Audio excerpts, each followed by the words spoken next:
করার দরকার আছে না নাই? কারবালা থেকে শিক্ষা নেন। হুসাইন রাদিয়াল্লাহু তাআলা মানব রচিত বিধান রাজতন্ত্রের বিরুদ্ধে যুদ্ধ করতে গিয়ে জীবনটা দিয়েছে। হুসাইন রাদিয়াল্লাহু তাআলা যখন মদিনা মক্কা থেকে যখন রওনা হয়ে গেছে কুফার দিকে, এমন সময় নিউজ এই সংবাদ যখন পেয়ে গেলেন, ওই শয়তান এজিদ পাওয়ার পর সাথে সাথে উবাইদুল্লাহ বিন জিয়াদকে বললেন, ও উবাইদুল্লাহ বিন জিয়াদ, ওই হুসাইনকে তুমি অবরুদ্ধ করে রাখবা, বন্দী করে রাখবা। হুসাইন রাদিয়াল্লাহু তাআলা তার পরিবারের ৭২ জন সদস্য নিয়ে ৩০ জন পুরুষ আর বাকিগুলো নারী এবং ছোট শিশুরা সহ ৭২ জন রওনা হয়ে গেছে। কুফা পৌঁছার ঠিক কিছু দূর পূর্বেই তাদেরকে অবরুদ্ধ করা হলো। এমন সময় হুসাইন রাদিয়াল্লাহু তাআলা বললেন, কেন আমাকে অবরুদ্ধ করা হলো? তিনি বললেন যে এটা উপর থেকে নির্দেশ। কার নির্দেশ? এটা হলো উপরওয়ালার নির্দেশ, আমাদের কোনো দোষ নাই। কটা পুরানোর জন্য যদি টার্গেট থাকতো 10 জন গ্রেফতার করাই লাগবে, উপরওয়ালার নির্দেশ। কথা বলেন না কেন? উপরওয়ালা কাজ করে না। এখন ওই উপরওয়ালায় সব কিছু পালাচ্ছে আর বাঁচার জন্য ওদিক থেকে টেও টেও করে বলতেছে বিচার তো আমরা করবই। কথা বলেন ঠিক কিনা? সব খুনিদের বিচার বুবু হবে আনা আনা, তোমার বেলায় হবে বুবু পুরো 16 আনা। বুবু গো হো বুবু কেমন নৌকার মাঝি, তোমার নৌকা এখন চলে না। এটা দিল্লি। আল্লাহ বলছেন ওয়া মাকারু ওয়া মাকারাল্লাহ ওয়াল্লাহু খায়রুল মাকিরিন।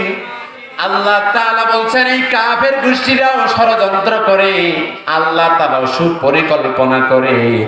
যেই লেডি ফেরাউনেরা আকিমুদ্দিনের সংগঠনকে নিষেধাজ্ঞা দিল, নিষিদ্ধ ঘোষণা করলো 1 তারিখে, মাত্র কয়েকদিন পরে আমরা চেয়েছিলাম পদত্যাগ, এরকম আশা করি নাই, ওরা করলো দেশ ত্যাগ। এত সুখবর কি চাইছিলাম? জোরে বলেন। কিন্তু আল্লাহ রাব্বুল আলামিন বলছেন এটাই লিখিত। অতএব এখান থেকে শিক্ষা আপনাকে আমাকে নিতে হবে। এক ভাইরা বলে ওই ভাইদের সাথে যখন একসাথে ছিলাম তখন বলছে জামাত ভালো, জামাতের এমপি যারা ছিল ওরা ভালো, মতিউর রহমান নিজামী, আলী হাসান মুজাহিদ, সাইদি, কামরুজ্জামান, তারপর কাদের মোল্লা, সব ভালো। এদের মিথ্যা মামলা দিয়া রাজাকার সাজানো হয়েছে। এখন যখন পরিবেশ পাল্টে গেছে, এখন কয় তুই জঙ্গি। কথা বলেন না কেন? তার মানে এতদিন যখন ছিলাম তখন সঙ্গী, এখন হইছি জঙ্গি। মনে রাখবেন আল্লাহ তাআলার মায়ের আক্কেলের বলে বাহার যেই রাজাকার জামাত ইসলামীকে বলা হয়, সেইটা আল্লাহ তাআলা বলছেন জাতীয় স্লোগান করে দেব। 24-এর গণ অভ্যুত্থানে এটা ছিল জাতীয় স্লোগান। তুমি কে, আমি কে, রাজাকার। রাজাকার কে বলেছে? স্বৈরাচার। ওই রাজাকার বলে, জঙ্গি বলে একদল ভারতে গিয়ে পালাতে বাধ্য হয়েছে। অতএব নতুন স্লোগান কেউ যদি তুলতে যায়, ভারত আপনাদের নাই, পাকিস্তানে জায়গা হবে না, বাংলাদেশের 1 ইঞ্চি মাটিতে আপনাদের জায়গা দেওয়া হবে না। কথা বলতে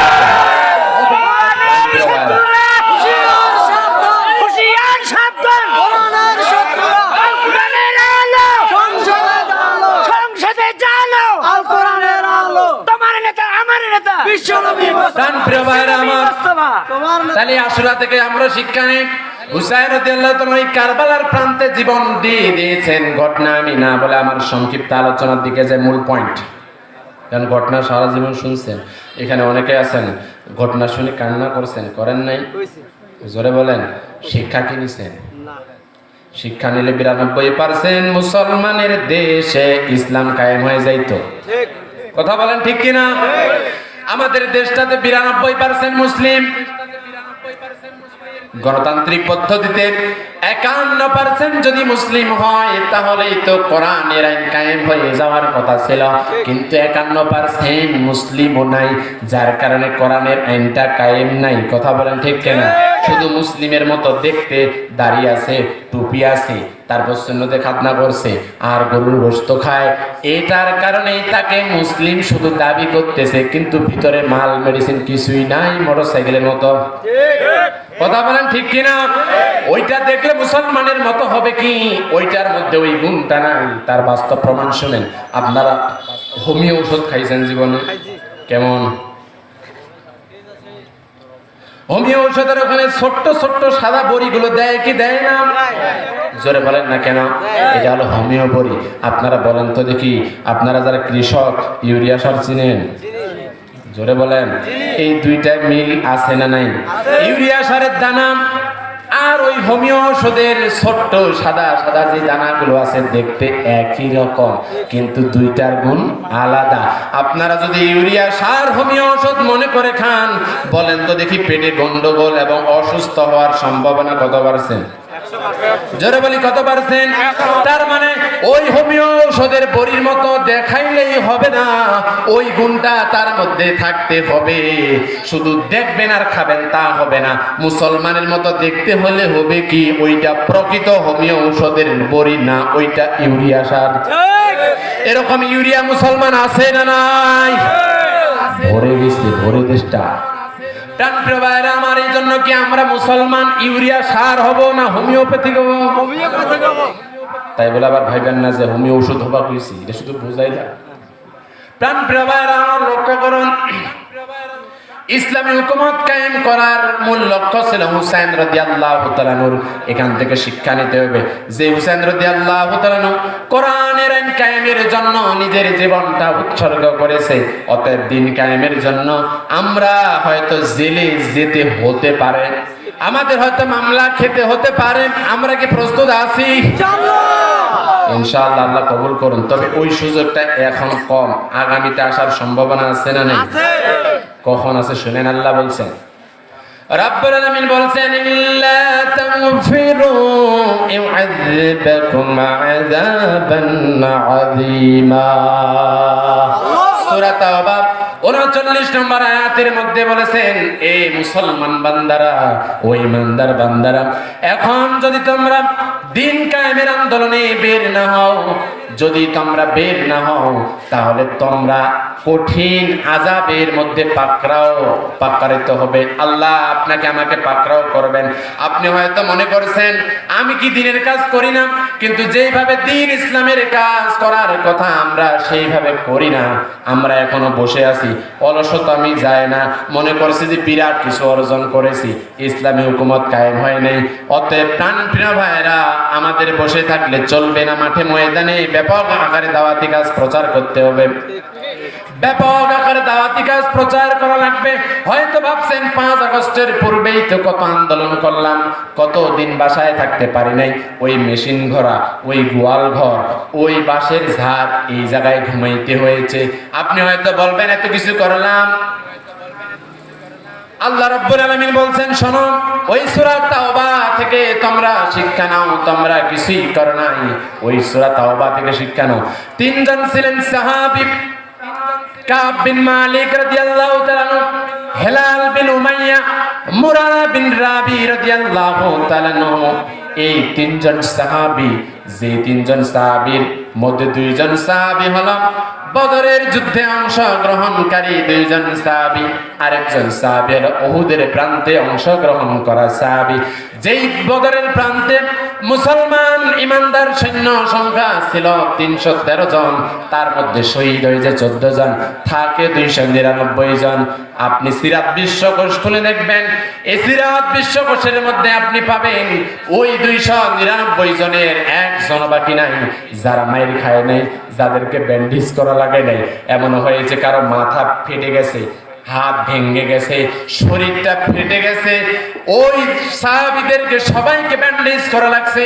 উহুদের ময়দানটাতে আমার নবী নিজেই দান্দান মোবারক শহীদ হয়ে গেছে। মাথার হেলমেটটা মাথার মধ্যে ভেঙে ঢুকে গেছে, রক্তগুলো দরদর করে পড়ে আমার নবীজি বেহুশ হয়ে গেছেন। এরকম ইতিহাসে অংশগ্রহণ করা 3 জন সাহাবী। আমার নবী বললেন, সাহাবীরা শোনো শোনো, তাবুক অভিযানের মধ্যে বের হতে হবে। ওই তিনজন সাহাবী তারা চিন্তা করলেন, একজন সাহাবী চিন্তা করছেন ওই যে খেজুর পাকছে এটা আজকে আগামীকাল ঘরের মধ্যে সবগুলো তুলবো, এর পরের দিন যাব। আরেকদিন চিন্তা করতেছে যে গরম, পরের দিন রওনা হব। এই চিন্তা ভাবনা তিনজনে যখন করেছে এক একটা, ওর নাকি ওই কাজ আছে, আরেকজনের নাকি খেজুর পাড়ার কাজ আছে। এরকম কাজ করতে করতে যখন হেলায় খেলায় সময় কেটে গেল, তাবুক যুদ্ধের ময়দানে যখন অংশগ্রহণ করলো না করার কারণে যাইতে তাবুক যুদ্ধে গেল অভিযান, যাইতে সময় লাগছে 15 দিন, আসতে হলো 15 দিন। তাবুকের প্রান্তে অবস্থান করেছেন 20 দিন, মোট হলো 50 দিন। অভিযান শেষ করে বিনা যুদ্ধে যখন মুসলমানেরা জয়লাভ করেছেন, এমন সময় নবীজি ডাক দিয়ে বলেন, কোন কোন সাহাবীরা তোমরা জিহাদের ময়দানে যাও নাই? 70 জন মুনাফিক যারা আছে ওরা মিথ্যা অজুহাত দিল, আর ইনারা তো খাঁটি ইমানদার। একজন হেলাল বিন উমাইয়া, মুরারা বিন রাবি, এই দুইজন যায় বলছে, ইয়া রাসূলুল্লাহ মিথ্যা কথা বলবো না, কারণ মিথ্যাবাদীদের সাথে আল্লাহ নাই। আল্লাহ নিজেই বলেছেন কুনু মা'আস সাদিকিন, সত্যবাদীদের অন্তর্ভুক্ত হয়ে যাও। এই দুইজন সাহাবী বললেন, আমরা ওই খেজুর পাড়া নিয়ে ব্যস্ত হয়ে পড়েছিলাম, যার কারণে জিহাদের ময়দানে অলসতার কারণে যাই নাই। আরেকজন বললেন, আমি অবহেলে যাই নাই, অথচ জিহাদের তরবারি কিনেছে, জিহাদের পোশাক কিনেছে, অলসতার কারণে শুধু জিহাদের ময়দানে না যাওয়ার কারণে আল্লাহ রাসূল বললেন, শোনো নবীর সাহাবীরা, এই তিনজন সাহাবীকে এই মুহূর্তে বয়কট করলাম। কোন সাহাবী তাদের সাথে কথা বলবে না, কোন সাহাবী তাদের সাথে লেনদেন করবে না, কোন সাহাবী তার সালামের উত্তর তোমরা দেবে না। ওই তিনজন সাহাবীর যেন দুনিয়াটা অন্ধকার হয়ে আসলো। তিনজন সাহাবীর যে বউগুলো আছে, এই স্ত্রীগুলো তাদের সাথে কথা বলে না। তারা নামাজের মধ্যে যখন চলে আসি আমার নবীকে সালাম দেয়, এই নবীজি সালামের উত্তর দেয় না। একদিন নয়, 2 দিন নয়, টানা 40 দিন গেল। এর মধ্যে হেলাল বিন উমাইয়া রাদিয়াল্লাহু তাআলা উনি বলছেন, আমি পাশ দিয়া যাচ্ছিলাম, আমার একজন বেস্ট ফ্রেন্ড ছিল যার সাথে সবচেয়ে বেশি সময় এটা যায়, ওয়ালটা টপকা আমি দেখলাম সে ওই ক্ষেতের মধ্যে খেজুর গাছের মধ্যে পানি দিচ্ছে।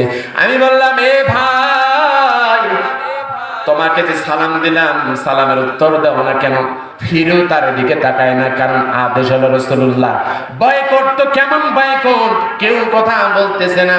40 দিন যখন হয়ে গেল, আমার নবীজি আদেশ দিলেন, ও সাহাবীরা, তোমরা তোমাদের স্ত্রীদের সাথেও তোমরা ঘুমাবে না। এই তিনজন সাহাবী আল্লাহর নবীকে ডাক দিয়ে বলেন, ও নবীজি, তাহলে কি আমরা কি আমার স্ত্রীদেরকে তালাক দিয়ে দেব নাকি? নবীজি মাথা ঝুঁকালেন যে না, শুধু এতটুকু ইশারা করেছেন। তারা ওই তিনজন সাহাবী বললেন তার স্ত্রীকে, যাও বাবার বাসা চলে যাও, আমাদের হয়তো তওবা কবুল করবে না। এইভাবে 1 দিন নয়, 2 দিন নয়, 40 দিনের পর আরো 10 দিন চলে গেল। 50 দিনের মাথায় আল্লাহর নবী একজন সাহাবীকে ডাক দিয়ে বলে, ও সাহাবী, ওই তিনজনকে খবর দাও, রব্বুল আলামিন তাদের তওবা কবুল করে নিয়েছে। সুবহানাল্লাহ। ঘটনা বলার উদ্দেশ্য না, শিক্ষা নেই।